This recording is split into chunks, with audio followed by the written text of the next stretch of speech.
अस्सलामुअलैकुम वरहमतुल्लाहि वबरकातुहू। अजीज तुलबा व तालिबात, आप सबका खुशामदीद है हमारी यूट्यूब चैनल जेके बोस फाउंडेशन क्लासेस में।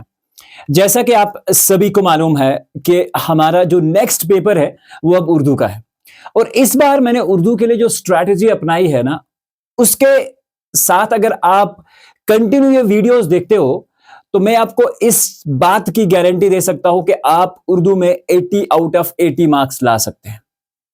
और ये स्ट्रेटेजी क्या है? हम आपको इस बार जो है एक रैंडम गेस नहीं देने वाले, गेस के साथ साथ आपको प्रिपेयर भी करवाने वाले। तो इसी सिलसिले में जो आज का ये वीडियो रहेगा, ये basically series of the videos आएगी। 2 दिन में ये आपको कंप्लीटली हम करवा देंगे सारा कुछ, ठीक है। जितने भी आपके क्वेश्चन आंसर्स हैं वो सारे आपको हम एक एक क्वेश्चन करके, और इस क्वेश्चंस को कैसे करना है, क्या स्ट्रैटेजी मन में रहनी चाहिए, वो सारी बातें आज के इस वीडियो में हम डिस्कस करेंगे, ठीक है। तो इंपॉर्टेंट बात क्या है उसे आप समझिए। पहले हमने जो आज का ये सेशन लिया है, क्वेश्चन नंबर 1 से लेकर क्वेश्चन नंबर 3 तक के गेस क्या क्या हो सकते हैं और क्या क्या पूछे जा सकते हैं। ध्यान रखना, इसमें जो हमने एग्जाम्पल्स लिए हैं वो PYQ से लिए हैं, यानी कि पिछले साल के जो आपके क्वेश्चन पेपर्स थे उनमें से कुछ एग्जाम्पल्स लिए हैं, और आपके क्वेश्चन बैंक से भी कुछ एग्जाम्पल्स हमने सॉल्व किए हैं, ताकि आपके इन क्वेश्चंस को सॉल्व करने की जो कैपेबिलिटी है वो अच्छे से बढ़ जाए और आप अच्छे से चीजों को समझ पाएं और एग्जाम्स में ज्यादा से ज्यादा स्कोर करें। बहुत सारे बच्चे बोल रहे थे सर साइंस का बहुत जल्दी कुछ करिए, तो साइंस का गेस अलोंग विद एक्सप्लेनेशन। देखिए, इस चैनल से सिर्फ आपको गेस नहीं है, बोर्ड पे लाएंगे एक पेपर आपको बता देंगे, नहीं, साथ में इंशाल्लाह गेस के साथ एक्सप्लेनेशन भी बताएंगे। उसके लिए भी प्रिपरेशन जारी है। आपको फिजिक्स का गेस यानी कि गेस की एक्सप्लेनेशन भी साथ में सर करवाएंगे, और दूसरी बात आपका बायो है और आपका केमिस्ट्री है। इंपॉर्टेंट क्वेश्चंस जितने भी हर चैप्टर में से हैं, हर चैप्टर में से जितने एमसीक्यूज बनते हैं वो हम आपको सब में करवाएंगे। अगर आपने हिस्ट्री का हमारा पेपर देखा होगा, हम बाद में क्रेडिबिलिटी लेने के लिए वीडियोस नहीं बनाते। आपको मैं बताऊं कि 72 मार्क्स हमारे हिस्ट्री में जो सर ने लास्ट के 4 लेक्चर्स लिए थे, 72 मार्क्स उसमें थे। और अगर हम मैथ्स की बात करें, जो मैंने मैराथन्स बताए थे उसमें जो इंपॉर्टेंट क्वेश्चंस बताए थे उसमें 76 मार्क्स थे। और इंग्लिश का सारा ही पेपर जो था हमने आपको ऑलरेडी करवाया था। और सेम स्ट्रेटजी हमने उर्दू के लिए इस साल थोड़ा सा डिफरेंट किया है, ताकि आपको हर एक क्वेश्चन की प्रिपरेशन जो है मिल सके। तो चलिए शुरुआत करते हैं। देखिए, जैसा कि मैंने आपको सुबह के वीडियो में बताया था कि मैं आपको ये सारी चीजें बताने वाला हूं, तो आज के इस सेशन में हम किस चीज पे ध्यान रखेंगे? पहले हम देखेंगे क्वेश्चन नंबर 1 का, ये जो बहुत सिंपल 5 मार्क्स हैं, कोई भी आप में से ले सकता है। और इस तरह से क्वेश्चन नंबर 2 जो शायरी इबारत यानी कि इसमें नज़म वगैरह से क्वेश्चन, इसमें गजल का पार्ट नहीं है, ये ध्यान रखना, ये गजल से नहीं आते, ये आपकी नज़म से लिए जाते हैं। गैर दरसी इबारत और उसके बेस पे सवालात और जवाबात। आज का ये सेशन, ये 3 क्वेश्चंस जो आपके एग्जाम में आएंगे उसके आपको गेस प्रोवाइड करेगा, और साथ में मैं आपको एक्सप्लेन करके भी बताऊंगा कि ये सारी चीजें आप एग्जाम में कैसे कर सकते हैं। वीडियो मैंने आपको पहले बताया था, बहुत क्रिस्प और शॉर्ट रहेगी। तो चलिए शुरुआत करते हैं फिर आज के इस सेशन की। क्वेश्चन नंबर 1 में आपसे बेसिकली एक अनसीन पैसेज पूछा जाता है, जो कि आपके बुक से बिल्कुल भी नहीं होता है। कुछ इस तरह का एग्जाम है। ये एग्जाम्पल हमने एग्जैक्टली PYQ से ली है। देखिए, दर्ज झेल गैर दरसी इबारत को गौर से पढ़िए और इसके आखिर पर दिए गए खाली जगहों को मुनासिब अल्फाज से पूर्ण कीजिए। बहुत सिंपल है, सारा कुछ आपको ग्राफ से ही मिलेगा, कोई चीज के लिए आपको दिक्कत लेने की जरूरत नहीं है। ताजमहल का शुमार दुनिया के 7 अजायबात में होता है। यह भारत के शहर आगरा में वाक़ा है, एक मकबरा है। इसकी तामीर मुगल बादशाह शाहजहां ने अपनी मलका मुमताज की मोहब्बत की याद में करवाई थी। यह इमारत 1632 से 1653 यानी कि 1653 तक मुकम्मल हुई। इसकी तामीर 450 करोड़ रुपए सर्फ किए गए और 20,000 मेहमानों और मजदूरों ने इसकी तकमील में हिस्सा लिया। इस इमारत को हर साल तकरीबन 30 लाख अफराद देखने आते हैं। मोहब्बत की यह लाजवाल निशानी शायरों, अदीबों, मुसव्विरों और फनकारों के लिए वजदान का मुहर्रिक रही है। ताजमहल मुगल बादशाह ने डैश डैश तामीर करवाया। ताजमहल किस मुगल बादशाह ने तामीर करवाया? तो देखिए, ताजमहल की अगर हम बात करें तो मुगल बादशाह शाहजहां ने तामीर करवाया, ठीक है। तो बहुत सिंपल है, आप यहाँ शाहजहां जो है लिख सकते हो, ये आपका पहला एग्जाम्पल हो जाएगा। ठीक है, इस तरह से ताजमहल भारत के शहर डैश डैश में वाक़ा है, तो यहाँ पे अगर आप ध्यान रखेंगे ये भारत के शहर आगरा में वाक़ा है, तो ये दूसरे का आंसर हो जाएगा। इस तरह से ताजमहल की तामीर में डैश डैश रुपए सर्फ किए गए, तो अगर इसकी हम बात करें तो इसकी तामीर में 450 करोड़ रुपए, तो ये तीसरे का आपका आंसर हो जाएगा। यानी कि ये ग्राफ्स आपको करने बहुत आसान है, ये पैराग्राफ्स करने बहुत आसान है। ताजमहल को हर साल तकरीबन डैश डैश अफराद देखने को आते हैं, तो कितने अफराद देखने को आते हैं? देखिए 30 लाख अफराद, तो यहाँ पे आप सामने 30 लाख, सॉरी ये इसमें आएगा, ये 30 लाख अफराद देखने को आते हैं, तो प्रिपेयर हो गया। ताजमहल हकीकत में एक डैश डैश है, तो याद रखेंगे ताजमहल की अगर हम बात करें तो यहाँ पे एग्जैक्टली ताजमहल का क्या आंसर आएगा चलिए देखते हैं। मोहब्बत की एक लाजवाल निशानी है। ठीक है, ताजमहल मोहब्बत की एक लाजवाल निशानी है। ठीक है, तो एक आप इस चीज को अच्छे तरीके से याद रख सकते हैं, बिल्कुल सही यही आएगा। तो ताजमहल, यानी कि इनमें से भी एक पैराग्राफ पूछा जा सकता है, ध्यान रखिएगा बहुत अच्छे से। तो ये कुल मैंने 9 पैराग्राफ्स लिए हैं, तो याद रखना कि आपके एग्जाम की भरपूर प्रिपरेशंस इसका स्ट्रेटजी है मेरे पास। ठीक है, और यही मैं आपसे डिस्कस करना चाह रहा हूं बच्चों, तो ध्यान रखना अच्छे तरीके से, हर चीज बहुत सिंपल है। आजकल की मसरूफियत और मशगूलियत के दौर में मुसलसल मेहनत और मशक्कत से इंसान का जिस्म रेत की दीवार की तरह बन गया है। मुख्तलिफ रूहानी और जिस्मानी अमराज ने इंसान को अपनी लपेट में ले रखा है। इसकी सबसे बड़ी वजह सुबह का सैर की मामूलात जिंदगी में फुकदान है। जिंदगी सेहतमंद जिस्म ही ज़हीन जिस्म दिमाग का अक्कास होता है। ये दोनों चीजें सिर्फ सुबह की सैर से ही मिल सकती हैं। वैसे भी सुबह के वक्त हर चीज परवरदिगार की तारीफ कर रही होती है। परिंदों के गीत, बादे सिबा के झोंके और दरख्तों की सरसराहट के जरिए अपने रब की हमदो सुना, ये सब कुछ देखने के लिए सुबह की सैर बहुत जरूरी है।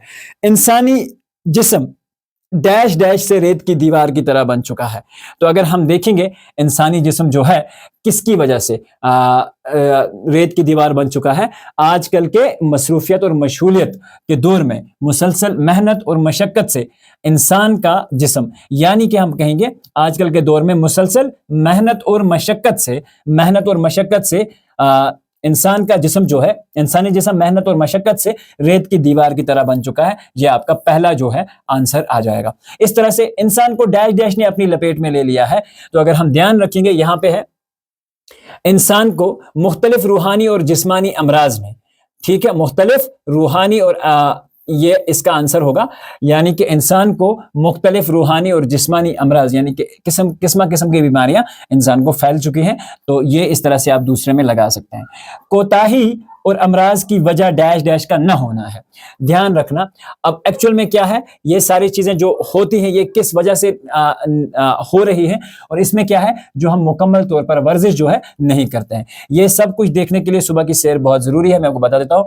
वैसे भी हर चीज ओके, परिंदों के गीत, दरख्तों की सरसराहट, ये दोनों चीजें सिर्फ सुबह की सैर से ही मिल सकती हैं। और ये कोताही और अमराज की वजह क्या है, डैश डैश का न होना है।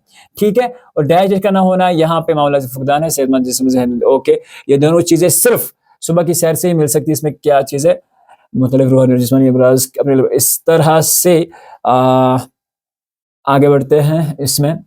वैसे भी अगर हम देखेंगे ये सारे इसमें आएगा, कोताही और अमराज की वजह जो है जिसे हम कहते हैं डैश डैश का न होना है, जिस्मानी वर्जिश का न होना है।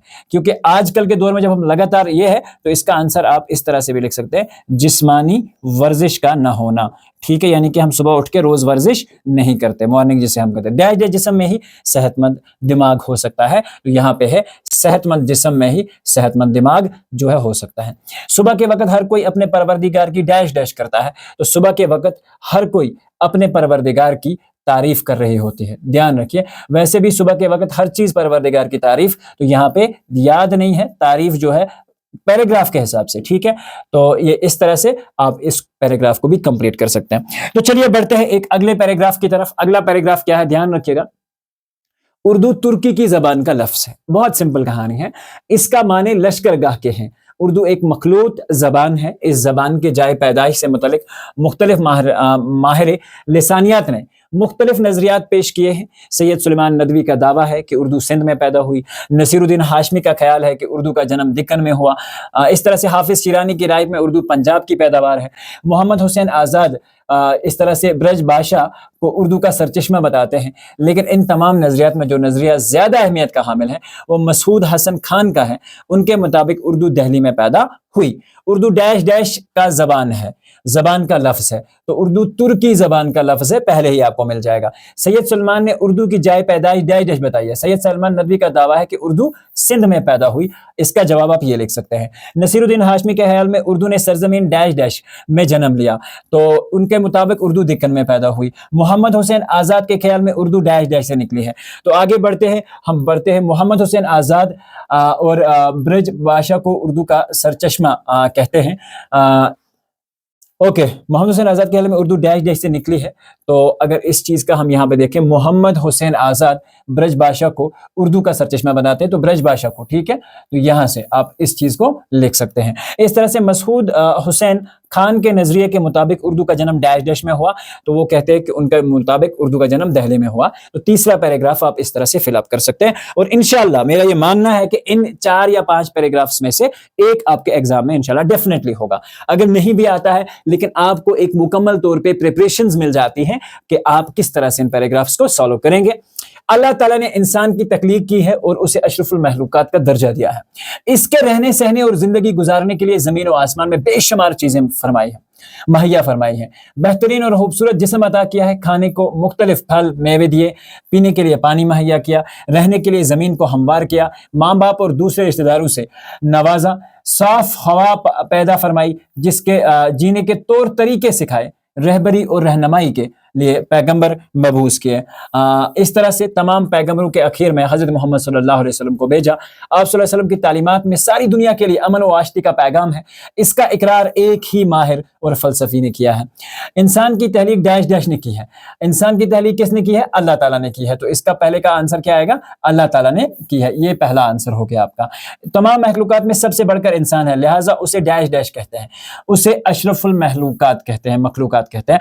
फल फूल और मेवे डैश डैश से उगाए।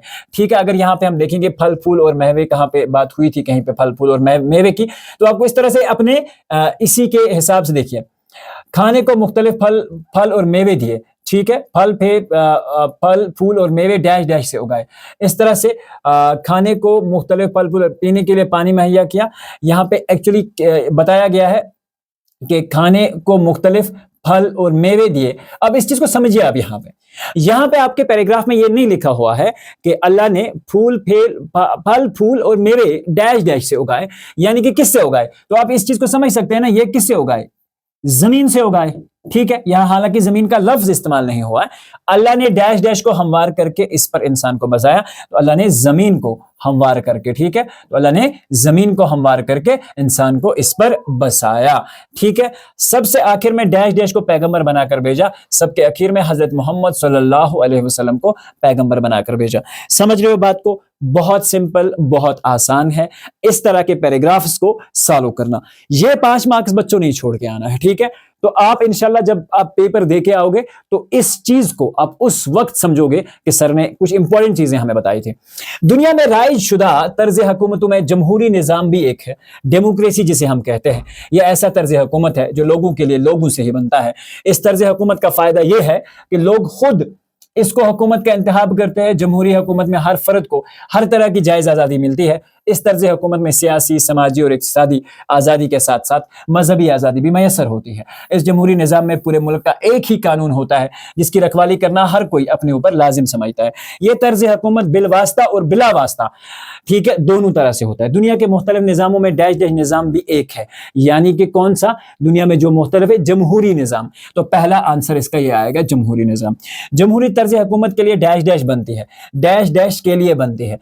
जो है जमहूरी तर्ज हुकूमत जो है ना, ये लोगों के लिए, लोगों से ही बनती है। तो आप यहां से लेकर यहां तक देखिए, लोगों के लिए, ये कह रहा है कि तर्ज हुकूमत डैश डैश के लिए बनती है, तो लोगों के लिए बनती है। सिंपल आप ये भी लिख सकते हैं। जमहूरी तर्ज हुकूमत में हर जायज डैश डैश मिलती है, हर जायज आजादी मिलती है। तीसरा पार्ट, दूसरी आजादियों के साथ साथ डैश डैश भी मिलती है। समझ रहे हो? इस तरह तर्ज हुकूमत में अगर हम बात करें तो मजहबी आज़ादी जो है, यानी कि दूसरी आज़ादियों के साथ साथ हमें मजहबी आज़ादी भी मैसर होती है। ठीक है, जमहूरी तर्ज हुकूमत में सब के लिए यकसान डैश डैश होता है, तो सब के लिए एक यकसान जिसे हम समझते हैं कानून होता है। देखिए कुछ चीजें आपको पैराग्राफ में से नहीं दे रखी हैं, समझ रहे हो, आपको खुद से उसे समझना है कि जमहूरी हुकूमत में सबके लिए क्या चीजें इंपॉर्टेंट हैं, तो इस तरह से आप इन चीजों का आंसर जो है कर सकते हैं। उसके बाद अगर हम देखें इस हर जगह में ये जो है आपके लास्ट ईयर के पेपर से लिया गया है। झील डल वादी कश्मीर के शहर श्रीनगर के शिमाल की तरफ वाक़ा है। इस झील की लंबाई 8 किलोमीटर, चौड़ाई झील डल के बारे में लिखा हुआ है। तो झील डल श्रीनगर के डैश डैश की तरफ वाक़ा है। झील डल कश्मीर के शहर श्रीनगर के शिमाल की तरफ वाक़ा है। तो यहाँ से श्रीनगर के शिमाल की तरफ वाक़ा है, तो आप ये शिमाल लिख सकते हैं। इस तरह से झील डल की चौड़ाई डैश डैश है, तो देखिए यहाँ पे लंबाई लिखी हुई है और चौड़ाई तकरीबन 4 किलोमीटर है जो कि लिखा हुआ है। वो ये झील कोहे सुलेमान और डैश डैश के दरमियान वाक़ा है। तो यहाँ पे अगर आप ध्यान रखोगे, चूंकि कोहे सुलेमान कहाँ पे है हम देखते हैं, ये कोहे सुलेमान और कोहे मारान, ठीक है, कोहे मारान इसमें जगह आएगी। झील डल से डैश डैश होकर निकलता है। और आगे बढ़ते हैं, चूंकि दरियाए जहलम इसके बीच से होकर निकलता है, तो दरियाए जहलम इसका आंसर आ जाएगा। ये झील जम्मू और कश्मीर की डैश डैश झील है। ये जम्मू और कश्मीर की मशहूर झीलों में से एक है, ठीक है। तो ये झील फूलों की झील, कश्मीर का ताज का जेवर और जेवर श्रीनगर वगैरह के नामों से भी मशहूर है। तो ये झील जम्मू और कश्मीर की डैश डैश झील है, मशहूर झील है, या जम्मू कश्मीर की दूसरी बड़ी, जम्मू कश्मीर की दूसरी बड़ी, या ये वाला परफेक्ट नहीं आएगा, जम्मू कश्मीर की दूसरी बड़ी झील है, तो ये दूसरी बड़ी झील इसका आंसर आएगा। इस तरह से आपको मोस्ट अप्रोप्रिएट जो है, जो मोस्ट करेक्ट होगा वो आपको लगाना है। आई होप कि चीजें समझ आ रही हैं। फिर से एक सवाल उसी के बेस पे, मौसम सरमा में बताया जा रहा है, मौसम सरमा के बारे में बताया जा रहा है, बानिहाल की पुरानी सुरंग डैश डैश से ढकी रहती है।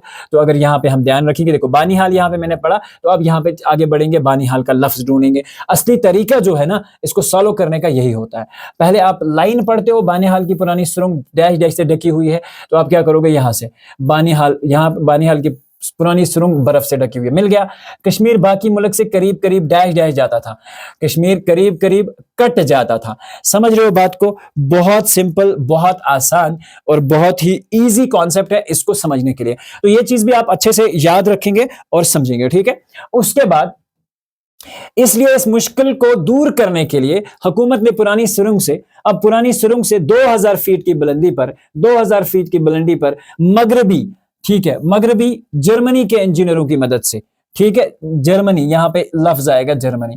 देखो बच्चों बहुत आसान है, अगर आप डायरेक्ट लाइन को पढ़ते, ये 1.5 मील लंबी है, इस पर डैश डैश रुपए सरफ हो गए, तो आपको समझना है ये 1.5 मील लंबी है, इस पर 3 करोड़ रुपए सरफ हो गए। तो ये चीज आप समझ सकते हैं। तो बहुत सिंपल है, तमाम दुनिया में ये चौथी बड़ी सुरंग है और डैश डैश में सबसे बड़ी सुरंग है, ठीक है, ये चौथी बड़ी सुरंग है और एशिया में ये सबसे बड़ी सुरंग है, तो आंसर आएगा एशिया। कितना आसान है अगर आप पहले लाइन को पढ़ते हैं और उसके बाद फिर समझते। एक और पैराग्राफ समझिए, इंसानी जिस्म डैश डैश, इंसानी जिस्म किसी भी दूसरी मशीन से ज्यादा पेचीदा है।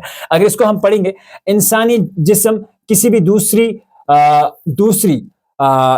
मशीन, दूसरी यानी कि इंसानी जिस्म किसी भी दूसरी मशीन से ज्यादा है, तो इसमें क्या आंसर आ सकता है? देखिए कोई भी मशीन वो सबसे डैश डैश है, एक्चुअली इंसानी जिस्म किसी भी डैश डैश दूसरी डैश डैश की तरह ज्यादा है, तो ज्यादा पेचीदा है। बेसिकली यहाँ पे ज्यादा है और यहाँ आंसर आएगा पेचीदा है, ठीक है। एग्जाम में आपको ये करेक्ट मिलेगा, ये हमें मिस्टेक हुई है इसमें पीडीएफ क्रिएशन में, ठीक है।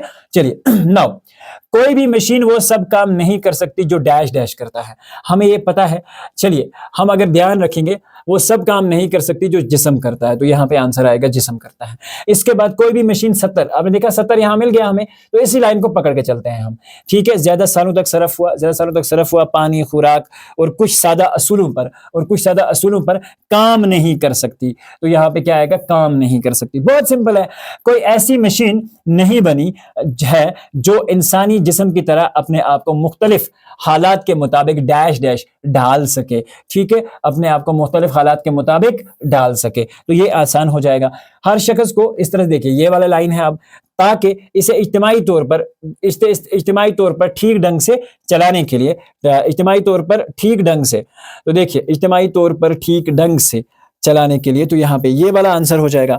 अब आई होप कि ये सारी चीजें तुम्हें बहुत अच्छे से समझ आ चुकी हैं। एक पैराग्राफ यहाँ पे मैं खाली छोड़ के जाता हूं, ठीक है, तो इस चीज को आप समझेंगे कि ये जो पैराग्राफ है आप ध्यान रखिएगा, ये आप खुद से सॉल्व करेंगे और एक बार आप वीडियो को बंद करेंगे और उसके बाद यहीं पे बैठेंगे, इसके एक आंसर्स लिखेंगे। ठीक है, जैसे ही आप आंसर्स लिखेंगे तो प्लीज आप फिर क्वेश्चन नंबर 1 जो लास्ट पार्ट मैंने अनसॉल्वड छोड़ा है उसके आंसर्स मुझे बताएंगे, तो प्लीज मेक श्योर कि आप ये करता। नेक्स्ट, अब आते हैं क्वेश्चन नंबर 2 के बारे में। क्वेश्चन नंबर 2 जो है आपकी रुबाई, आपके जो नज़म है, आपके जो बाकी पोर्शन है, गजल के बगैर जो बाकी पोर्शन है उसमें से पूछा जाता है, तो ध्यान रखिएगा बहुत अच्छे से। दर्जे झेल शायरी इबारत को गौर से पढ़िए और आखिर पर दिए गए सवालात के जवाब। हिम्मत के शहसवार जो घोड़े उठाएंगे, दुश्मन फलक भी होंगे तो सर को झुकाएंगे। तूफान बुलबुलों की तरह बैठ जाएंगे, नेकी के जोर उठ के बदी को दबाएंगे। हिम्मत के शहसवार जो है वो क्या उठाएंगे? देखिए, हिम्मत के शहसवार यहाँ पे लिखा हुआ घोड़े उठाएंगे, तो यहाँ आपको घोड़े सेलेक्ट करना है। नेकी की जोर उठ के किस चीज को दबाएगी? ठीक है, जब नेकी की जोर उठेगी तो वो ऑब्वियसली बदी को दबाएगी। ठीक है, बदी को दबाएगी, समझ रहे हो? तूफान किस तरह बैठ जाएंगे? तूफान किस तरह बैठ जाएंगे? तूफान बुलबुलों की तरह बैठ जाएंगे, तो बुलबुलों की तरह इसका आंसर हो जाएगा। लहज शहवार जो है वो क्या है? देखिए, इसमें मुकब्बर जो होता है, मुकब्बर इसम जो होता है वो बड़ा ही बयान करता है। तज़हीर जो है वो एक्चुअली क्या काम करता है? छोटा ही बयान करता है। शहसवार, सवार तो एक नॉर्मल वर्ड है, शहसवार का बड़ा ही बयान हो रही है, तो इसमें मुकब्बर आए। चौथे मिसरे में नेकी और बदी के अल्फाज आए हैं। शाकिर ने कौन सी सनद का इस्तेमाल किया है? तो देखिए, यहाँ तजाद का इस्तेमाल किया गया, यानी कि जिद। तो आप इस क्वेश्चन को और भी चेक कर सकते हैं और समझ सकते हैं सारी चीजों को अच्छे से। ठीक है, दूसरा शार, कदम तेरा जब से पड़ा है जमीन पर, पयामे आश्तीह का है कुरान तेरा, जमी फोक रखती है अर्श बरी पर, हुआ जागजी दिल में फरमा तेरा। किसका कदम जमीन पर पड़ा? तो ऑब्वियसली है हजरत मोहम्मद सल्लल्लाहु अलैहि वसल्लम के बारे में ये बात की जा रही है।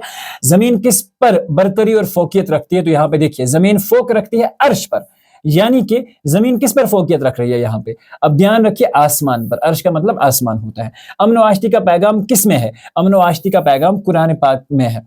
मंदरजा बाला पहले शार का रदीफ क्या है? तो देखिए, रदीफ अगर पहले शार की हम बात करें तो यहाँ पे रदीफ ये यूज किया गया है, पर है। ठीक है, तो इसमें अगर आप ध्यान रखेंगे तो आपका आंसर पर है, लेकिन मेक श्योर कि आप इसे अच्छे से भी चेक करेंगे इस क्वेश्चन को। हुजूर सल्लल्लाहु अलैहि वसल्लम का फरमान कहाँ जागजी है? जमीन में, दिल में, कुरान में या मुंह में? देखिए, हुआ जागजी दिल में फरमान तेरा, तो आंसर क्या आएगा? दिल में। बच्चों, इस तरह से इन क्वेश्चंस को आप अच्छे से समझेंगे और इस तरह से करेंगे। बहुत सिंपल कहानी है, और इसके बाद आपको इन 3 क्वेश्चंस के लिए बिल्कुल भी परेशान नहीं होना है। ये वीडियो एग्जैक्टली आपके 15 मार्क्स आपको कवर करके देगा। दुनिया सौ तरह से बहलाती है, सामान्य खुशी से रूह घबराती है, अब फिक्र फना ने खोल दी है आंखें, उल्फत है हर बात में नजर आती है। सामान्य खुशी से कौन सी चीज घबराती है? देखो, सामान्य खुशी से रूह घबराती है, तो आंसर क्या आएगा? रूह आएगा। शायर की आंखें किस चीज ने खोल दी है? अब फिक्र फना ने खोल दी है, तो आंसर क्या आएगा इसमें बच्चों? फिक्र फना आएगा। शायर को हर बात में क्या नजर आती है? सामान्य खुशी से रूह घबराती है, तो अगर हम यहां पे ध्यान रखेंगे, कुल्फत है, तकलीफ जिसे हम कहते हैं, ठीक है, तंगदस्ती, तो ये हर बात में नजर आती है, तो आप यहां लिख सकते हैं। लफ्ज रूह की जमा क्या है? रूह का जमा होता है अरवाह। ठीक है, लफ्ज कुल्फत के क्या माने हैं? ठीक है, इसका मतलब होता है तकलीफ। ठीक है, तो ये आप समझ लेना, बहुत सिंपल है। चलिए, इस तरह से दर्जे झेल शायरी इबारत को गौर से पढ़िए और आखिर में दिए गए सवालात का जवाब लिखिए। ये आपके क्वेश्चन नंबर 2 की प्रैक्टिस चल रही है। ध्यान रखिए, मुफलिस की कुछ नजर नहीं रहती है आन पर, देता है अपनी जान को एक एक नान पर, हर आन टूट पड़ता है रोटी के खौन पर, जिस तरह कुत्ते टूटते हैं अस्तख्वान पर। ध्यान रखना बच्चों, मुफलिस की नजर किस पर रहती है? मुफलिस बेचारा जो गरीब होता है तो उसकी नजर हमेशा से रोटी पर रहती है, तो नान पर रहती है। यहाँ पे लिखा भी है, मुफलिस की कुछ नजर नहीं रहती है आन पर। यहां पे ध्यान रखना, मुफलिस की नजर किस पर रहती है? यहां लिखा हुआ है मुफलिस की नजर नहीं रहती है आन पर, लेकिन क्वेश्चन थोड़ा सा हमें उल्टा पूछा गया है। देता है अपनी जान, यानी कि उसकी नजर हमेशा नान पे रहती है। मज़कूरा शार में आन, नान, ख्वान, इस्तिग़फ़ान काफिया इस्तेमाल किए गए हैं, आप ध्यान रख सकते हैं इस चीज का समझने के लिए। ठीक है, उसके बाद मौजूदा नज़म के अशार का इंतखाब कीजिए। देखिए, ये जो शारी इख्तिलाफात है ना, तो प्लीज मेक श्योर इन्हें आप अच्छे से अपनी बुक से चेक करते हैं, मेहरबानी करके। ठीक है, मौजूदा नज़म के अशार का इंतखाब किस शायर का है? तो नज़ीर अकबर आबादी की ये नज़म है। मज़कूरा पहले शार, नान का मतलब रोटी होता है बच्चों, नान का मतलब कुत्ते किस पर टूट पड़ते हैं? इस्तिग़फ़ान पर, यानी कि हड्डी पर, तो ये आपका इस्तिग़फ़ान का आंसर जो है वो हो जाएगा। इस तरह से दूसरा क्वेश्चन है, कलपाऊ एक कासाए सर पे जो आ गया, यकसर वो अस्तख्वान शिकस्तों से चूर था, कहने लगा कि देख कर चल रहा है बेहबर, मैं भी कभी किसी के सर पर सिर पुर गरूर था। ठीक है, ध्यान रखना, कासे से मुराद खोपड़ी होता है, सर यानी कि शकल जिसे हम कहते हैं। इस्तिख्वान का लफ्ज किस माने में इस्तेमाल हुआ है? हड्डियों का ढांचा यहाँ पे इस्तेमाल कर। शायर किसको देखकर चलने को शायर में किसको देखकर चलने को कहा गया है? तो राह को देखकर चलने, राह बेहबर को। राह बेहबर और सर पर गबूर के अल्फाज डैश की तरकीब में इस्तेमाल हुए। ये मुरक्कब जारी की तफसीर में, ये ग्रामर के पार्ट हमने ऑलरेडी करवा रखे, तो प्लीज इसे एक बार जाके आप उन वीडियोज में देखते हैं कि ये क्या होता है, यहाँ मैं एक्सप्लेन नहीं कर रहा। उसके बाद रुतबा जिसे दुनिया में खुदा देता है, वो दिल में फरोतनी को जगा देता है, करते हैं तही मगज सना आप अपनी, जो ज़र्फ की खाली है कि खाली है सदा देता है। खुदा जिसे रुतबा देता है वो दिल में किस चीज को जगा देता है? देखो यहां लिखा है रुतबा जिसे खुदा देता है वो दिल में फरोतनी को जगा देता है, तो यहां पे इसका आंसर हो जाएगा। कौन से लोग अपनी तारीफ आप करते हैं? तो ध्यान रखना, ये तही मगज लोग, ध्यान रखना क्या लिखा है ना, करते हैं तही मगज सना अपनी सना यानी कि अपनी खुद की तारीफ। ठीक है, तो ये हो गया। कौन सा ज़र्फ सदा देता है? यहां जो ज़र्फ के खाली है सदा देता है, तो ये खाली इंसान का राइट आंसर होगा यहाँ पे। लफ्ज़ फरोतनी की जिद क्या है? ठीक है, तो याद रखना लफ्ज़ फरोतनी होती है इनकिसारी, यानी कि जिस आदमी के दिल में अल्लाह ताला ने घर कर लिया ना, वो क्या हो जाता है, जिसे हम कहेंगे वो इनकिसारी हो जाता है, वो शरीफ होता है, उसके अंदर आजिज़ी आती है, लेकिन उसका अपोजिट होता है गरूर। याद रखना, यहाँ एक्चुअली क्या पूछा है? जिद। मज़कूरा अशार में खुदा, जा और सदा क्या है? तो बेसिकली काफिया की तरबियत में इस्तेमाल किया गया है। चलिए, परवाना एक पतंगा है, जुगनू भी एक पतंगा। परवाना किस चीज का मतलब है? परवाना क्या होता है बेसिकली, अगर हम ध्यान रखें, परवाना किस चीज का तालिब है? किस चीज का तालिब है? तो रोशनी। ये जो शमा के इर्द गिर्द जो बाज घूमता रहता है उसे परवाना कहा जाता है। परवाना पतंगा है, तो जुगनू क्या है? जुगनू भी पतंगा है, क्योंकि यहाँ मेंशन किया गया जुगनू भी एक पतंगा। ठीक है, कुदरत ने हर चीज को क्या दी है? कुदरत ने हर चीज को दिलबरी दी है। देखिए, हर चीज को जहां में कुदरत ने दिलबरी दी, इस तरह से परवाना को कुदरत ने क्या दिया? ठीक है, परवाना जो है, परवाना अगर हम ध्यान रखेंगे, जो परवाना हमारे पास होता है तो उसको यहाँ लिखा हुआ है परवाने को तेश दी। ठीक है, तो ये आपका आंसर जो है यहाँ हो जाएगा। कुदरत ने जुगनू को क्या दिया? जुगनू को अल्लाह ताला ने रोशनी दी। ठीक है, तो बहुत सिंपल। उसके बाद फिर से शोर मुस्लिफ, ये फिर से वही वाला एक अशार है। आन पर किसकी नजर रहती है? तो ऑब्वियसली आन पर किसकी नजर रहती है? देखिए, मुफलिस की कुछ नहीं नजर रहती नहीं आन पर। ध्यान रखो, यहाँ क्या पूछा क्या गया है? आन पर किसकी नजर नहीं रहती? तो ऑब्वियसली आंसर क्या आएगा? मुफलिस। मुफलिस एक एक नान पर क्या देता है? अपनी जान देता है। ठीक है, हर आन मुफलिस किस पर टूट पड़ता है? तो हम ध्यान रखेंगे, रोटी पर टूट पड़ता है। कुत्ता किस पर टूट पड़ता है? इस्तिख्वान पर टूट पड़ता है। मज़कूरा अशार में आन के माने क्या है? आन का माना होता है बच्चों शान व शौकत और ताकत। ठीक है, शान व शौकत व ताकत। इसके बाद एक और अशार है हमारे पास, अगर हम यहां पे बात करेंगे इन अशार की, तो ये आखिरी अशार है। ठीक है, जैसा कि मैंने आपको बताया था, ये आपके एक्चुअली जो मिर्जा अनीस का जिसे हम कहते हैं नोहा लिखा हुआ है, तो ये उसमें से एक्चुअली पूछा गया है। तो मेहरबानी करके आप सारी चीजें इसमें दर्ज हैं, तो आप इसका आंसर जो है प्लीज खुद से करेंगे, और ये भी मेरी तरफ से एक गेस आपके लिए रहेगा। अब बात आती है आखिरी वाला, ये सबसे आसान है, बट इसमें आपके राइटिंग स्किल्स भी पूछे जाते हैं, मतलब आपको कुछ ना कुछ चीजें लिख के भी बतानी पड़ती हैं, तो इस चीज का ध्यान रखिएगा। देखिए, सवाल नंबर पहले, हर एक सड़क पर चलने वाले को चाहिए कि वो एक साइकिल रखे, सड़क से बाकायदा गुजरे, सड़क के कवानीन को माने, रिक्शा वालों की मदद करे। ध्यान रखना यहाँ पे क्या, हर सड़क पर चलने वाले को सड़क के कवानीन का इस्तेमाल करना चाहिए, यानी कि सड़क के कवानीन को माने, तो ये इसका आंसर हो जाएगा। पैदल चलने वाले हादसों का सबब बनते हैं, क्योंकि तेज दौड़ते हैं, लापरवाही से सफर करते हैं, पैदल चलते हैं, सड़क को लापरवाही से पार करते हैं और सड़क के बीच में चलते हैं।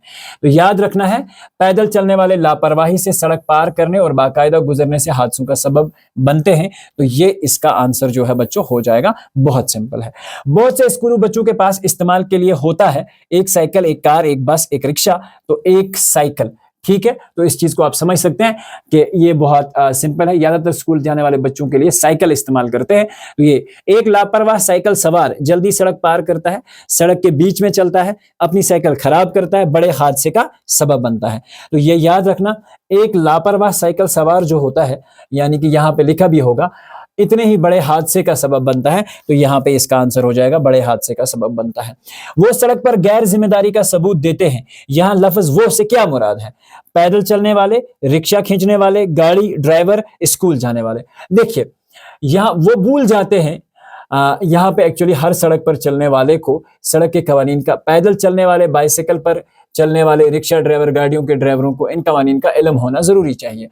पैदल चलने वाला ही सड़क पार करने और बाकायदा गुजरने से हादसों का सबब बनते हैं, ज्यादातर स्कूल वो, लेकिन अक्सर वो सड़क पैदल चलने वाले, ठीक है, सबूत देते, वो भूल जाते हैं। यहाँ पे क्या है, लफ्ज कहाँ पे था, वो सड़क पर गैर जिम्मेदारी का सबूत देते हैं, ठीक है, करते हैं, इस्तेमाल करते, तो वो सड़क पर यहाँ पे है, ये लफ्ज जो है यहाँ पे है गैर जिम्मेदारी, लेकिन अक्सर वो सड़क पर गैर जिम्मेदारी का सबूत देते, वो जो भूल जाते हैं कि साइकिल ने भी सड़क के इन ही कवानीन की पासदारी करनी है। समझ रहे हो आप बात? यहां पर किसके बारे में बात की जा रही है? पैदल चलने वाले, बाइसिकल पर चलने वाले, रिक्शा ड्राइवर, गाड़ियों का इल्म होना चाहिए। पैदल चलने वाले, यहां से देखो पैदल चलने वालों के बारे में ये सारी बात की जा रही है। ज्यादातर स्कूल जाने वाले बच्चे साइकिल इस्तेमाल करते हैं, लेकिन यहां पे देखिए ये स्कूल जाने वाले बच्चों के बारे में बात की गई है। देखो जब मैंने सेंटेंस को प्रॉपरली पढ़ा, इवन कि मैंने इनको देखा भी नहीं है, सालों करने से पहले देखा भी नहीं है, आई बात समझ, मैं एक्चुअली सिर्फ अनसीन पैसेज को देखकर इनके आंसर्स कर रहा हूं, और आई होप कि आप इस चीज को समझ भी रहे हैं। अब देखो कौन से लोग दुनिया में कामयाब होते हैं? दुनिया में वही लोग कामयाब होते हैं जो खुदा और हिम्मत व कुव्वत पर भरोसा करते हैं। अब इसमें बेटे आपका आंसर क्या होगा कि सर क्या हमें इसका आंसर जवाब में लिखना पड़ेगा? जी हाँ, आंसर है यस, आपको इसका आंसर जो है वो लिखना पड़ेगा।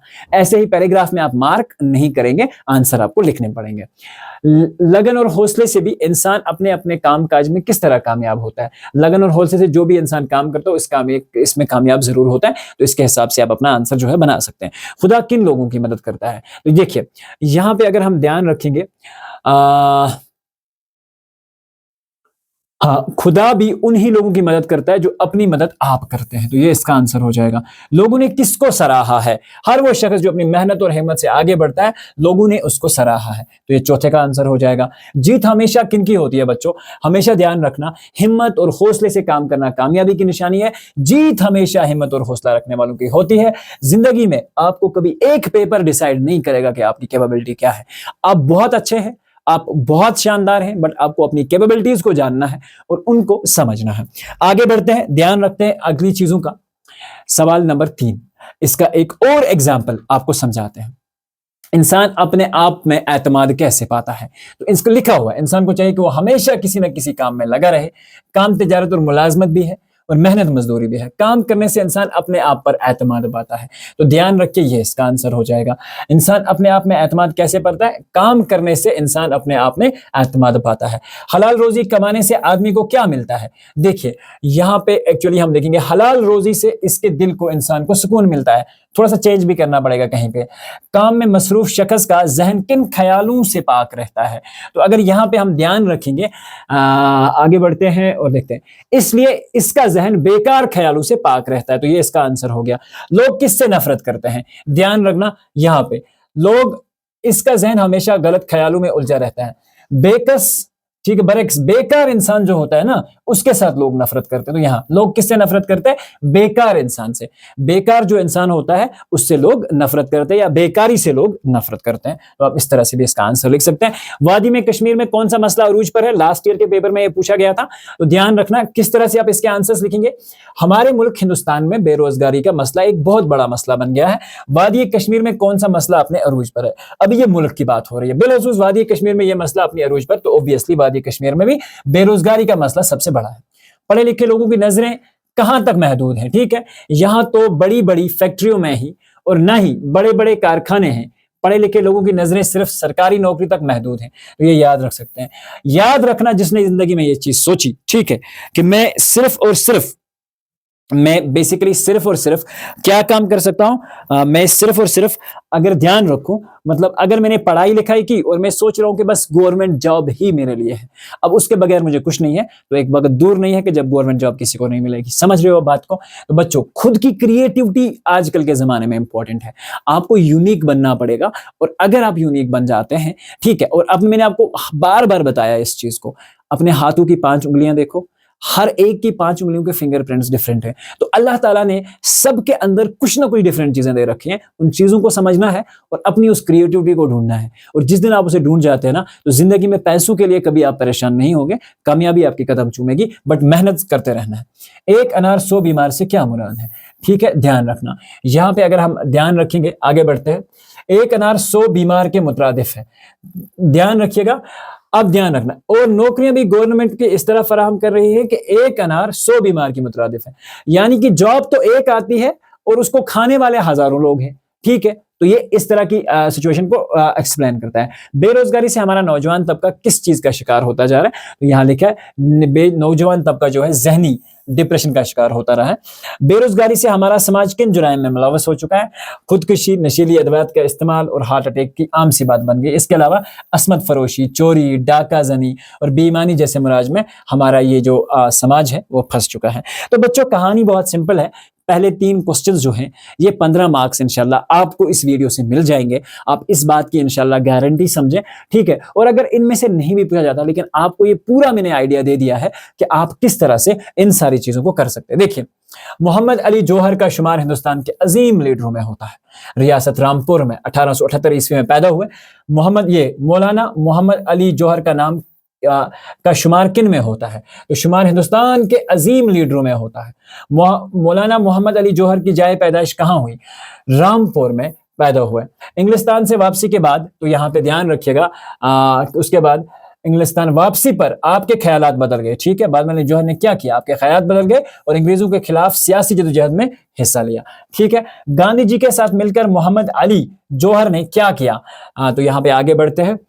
कई बाकायद सजाएं काटी। गांधी जी के साथ हिंदू मुस्लिम इत्तेहाद को मजबूत बना दिया। ठीक है, मोहम्मद अली जौहर का इंतकाल कब हुआ? तो यहाँ पे आप ध्यान रख सकते हैं, आपका इंतकाल बेसिकली 1978 ईस्वी में हुआ। तो कितना आसान है ये पहले 3 क्वेश्चंस। ठीक है, अब जो नेक्स्ट वीडियो आएगा वो आएगा इंशाल्लाह आपका क्वेश्चन नंबर 4, 5 और 6 पे। ठीक है, जो कि कल दिन के एग्जैक्टली आपको 3:30 बजे मिलेगा। अगर आप ये वीडियो एग्जैक्टली किस तारीख को देख रहे हैं? 20 की लास्ट तारीख को देख रहे हैं, क्योंकि ये मैं एग्जैक्टली जस्ट इफ्तियार के बाद ये वीडियो जो है रिकॉर्ड कर रहा हूं।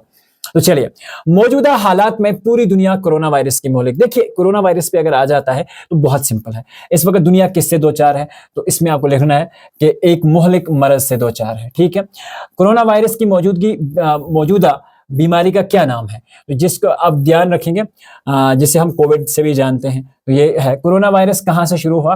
तो अगर ध्यान रखेंगे, इस बीमारी की शिनाख्त पहली बार चीन के शहर वुहान में हुई, तो यहाँ से शुरू हुआ। तो ये चीजें, कोरोना वायरस की वजह से दुनिया में क्या हुआ? तो बहुत सारे लोग मर गए, अमवातें रोनमा हुई हर जगह। ठीक है, लोगों ने किन चीजों को अपनाने की कोशिश की है? लोगों ने किन चीजों को अपनाने की कोशिश की है? तो जो तदाबीर है, मतलब जिनसे हम बच सकते हैं, तो लोगों ने इन तदाबीर को अपनाने की कोशिश की है, तरीकों को। ठीक है, इस तरह से। ओके, तो चलिए, हकीमाना कौल है, ये भी आपके पेपर में पूछा जा चुका है। कौम की तरक्की का दारोमदार किस चीज पर होता है? हकीमाना कौल है कि कौम की तरक्की का दारोमदार इसके सेहतमंद नौजवानों पर होता है बच्चों। तो इसका ये आंसर हो जाएगा। मुख्तलिफ किस्म की बुराइयों में खतरनाक किस्म की बुराई कौन सी है लेकिन का शिकार हो रहा है? इन्हीं बुराइयों में से एक खतरनाक बुराई नशीली अद्वियात का इस्तेमाल है। नशीली अद्वियात के इस्तेमाल से हमारा नौजवान तबका पर किस किस्म का असर पड़ रहा है? ये बुराई हमारे नौजवान तबके को दीमक की तरह चाट रही है और इसे जिस्मानी और जहनी तौर पर मफलूज बना रही है। हमारी कौम आगे बढ़ने के बजाय क्यों पीछे चले जा रही है? नतीजा ये है कि एक्चुअली यही तो चीज है ना, इसी बुराई की वजह से जो नौजवान तबका है उसे दीमक की तरह चाट रहा है और इसे जिस्मानी और जहनी तौर पर मफलूज बना रहा है। नतीजा ये है कि कौम आगे बढ़ने के बजाय पीछे जा रही है। तो ये इस तरह से आप आंसर्स लिख सकते हैं। उसके बाद बहुत सिंपल है, इल्म और तालीम जानने और पहचानने का नाम है। जिस तरह मर्द के लिए तालीम जरूरी है एंड उसी तरह औरत को भी तालीम की जरूरत है। अल्लाह ताला ने मर्द और औरत दोनों में कवाई ज़हनी अता की है, लिहाजा उनमें से किसी एक को भी तालीम से नाबलद रखना कुदरती हकूक पर डाका की ज़नी के मुतरादिफ है। क्या अल्लाह ताला ने मर्द और औरत के कवाई ज़हनी यकसान अता किए हैं? जी हाँ, बिल्कुल। ठीक है, यानी कि ज़हनी। ये तो सिंपल आंसर है, यस नो में। तालीम के बारे में हजूर अकरम सल्लल्लाहु अलैहि वसल्लम का क्या इरशाद है? दीन इस्लाम के बानी हजरत मोहम्मद सल्लल्लाहु अलैहि वसल्लम ने फरमाया कि इल्म का हसूल मर्द और ज़न पर फर्ज है। ठीक है, मुआशरे की खुशहाल और तरक्की के लिए क्या जरूरी है? तालीम का होना जरूरी है। तो अक्सर तालीम याफ्ता लोगों का होना जरूरी है। तो दर्जे बाला इक्तबास में किस चीज पर जोर दिया गया है? तो ऑब्वियसली है, तालीम पर जोर दिया गया है। इस तरह से। आई होप कि ये लास्ट वन है, हाँ बिल्कुल। तो बच्चों ये वाला जो है ये आपके लिए रहेगा एज यूजुअल, ठीक है। तो यहां पे आज हमने इस वीडियो में 15 मार्क्स कंप्लीट किए एंड आई होप कि इन 15 मार्क्स की आपकी जो ड्रिल थी, जो प्रैक्टिस थी वो भी करवाई, और साथ में इन 15 मार्क्स के लिए आपको गेस भी प्रोवाइड किया। तो आई होप कि इसी तरह का गेस आपके अब नेक्स्ट जो क्वेश्चंस हैं, यानी कि अब आएगा क्वेश्चन नंबर 3 तक तो हम कर चुके हैं, क्वेश्चन नंबर 4 से लेकर क्वेश्चन नंबर 5 तक का गेस जो है इंशाल्लाह आपको कल, यानी कि मैं बता रहा हूं आज 20 तारीख थी, यानी कि कल 21 तारीख जो है दिन के 2:30 बजे ये वाला क्वेश्चन 4 से लेकर क्वेश्चन नंबर 4, 5 और सॉरी क्वेश्चन नंबर 4, 5 नहीं, यानी कि क्वेश्चन नंबर 4 से लेकर क्वेश्चन नंबर 6 तक हम कल आपको बताएंगे, इसके गेस भी बताएंगे और साथ में सॉल्यूशंस भी प्रोवाइड करेंगे ताकि आपको कहीं और जाने की जरूरत ना पड़े। आई होप कि हमारी ये कोशिश आपको पसंद आ रही है बच्चों, ठीक है। हम अपनी वीडियोस में इंट्रो का भी इस्तेमाल नहीं कर रहे। क्यों नहीं कर रहे? आपका टाइम मुझे बहुत इंपॉर्टेंट लग रहा है। तो चलिए इस वीडियो को नोट डाउन करिए और ये जो सारी चीजें हैं इन पे थोड़ा सा गौर फिक्र कीजिए। 3 चीजें मैंने अनसॉल्वड छोड़ी हैं, तो प्लीज जब भी आप उनको सॉल्व करेंगे तो नीचे कमेंट्स में आंसर जरूर मेंशन करेंगे, जिससे मुझे भी मोटिवेशन मिलेगी और आपकी कामयाबी के लिए जेके बॉस फाउंडेशन की टीम पूरी तरह से लगन के साथ लगी हुई है। आपके एक बार एग्जाम खत्म हो जाए उसके बाद हम पेपर एनालिसिस करेंगे और आपको बताएंगे कि हमारी पढ़ाई हुई चीजें कौन कौन सी हैं। अब आप बोल रहे हो सर आजकल आप क्यों नहीं बना रहे पेपर, आप क्यों नहीं बना रहे, कौन सा पेपर अच्छा है, कौन सा पेपर में कौन सा आंसर करेक्ट करना था। रीजन ये है हम आपको डिमोटिवेट नहीं करना चाहते। हम ये समझते हैं कि आप एक आंसर गलत करके आते हैं, इससे आपके मार्क्स कम होते हैं, तो आप सेकंड पेपर के लिए डिमोटिवेट ना हो जाए। कुछ लोग आपके राइट लेफ्ट में आपको बता रहे हैं इस ऑब्जेक्टिव में ये आंसर आना था, इसमें ये आंसर आना था, इसमें ये आंसर आना था, जो भी ये बच्चा देख रहा है वो अगले पेपर के लिए डिमोटिवेट हो जाता है। तो ध्यान रखिए, आप जो करके आए हैं वो अपना बेस्ट देके आए हैं, अब उसे चेंज नहीं कर सकते तो उसे देखने की कोई जरूरत ना समझें, अपना टाइम अच्छे से इस्तेमाल करें। साइंस के लिए परेशान होने की जरूरत नहीं है। साइंस का guess along with explanation, physics का guess along with explanation, bio, physics और chemistry guess plus along with explanation, 3 जो गैप्स हैं उनमें आपको प्रोवाइड किया जाएगा और साथ साथ में आपको याद करने के लिए समझाया भी जाएगा। तो मिलते हैं इंशाल्लाह एक नई वीडियो में, जब तक के लिए अपना ढेर सारा ख्याल रखिए, आगे बढ़ते रहिए और कॉम को आगे बढ़ाते रहिए। Thank you and God bless you guys. Thank you.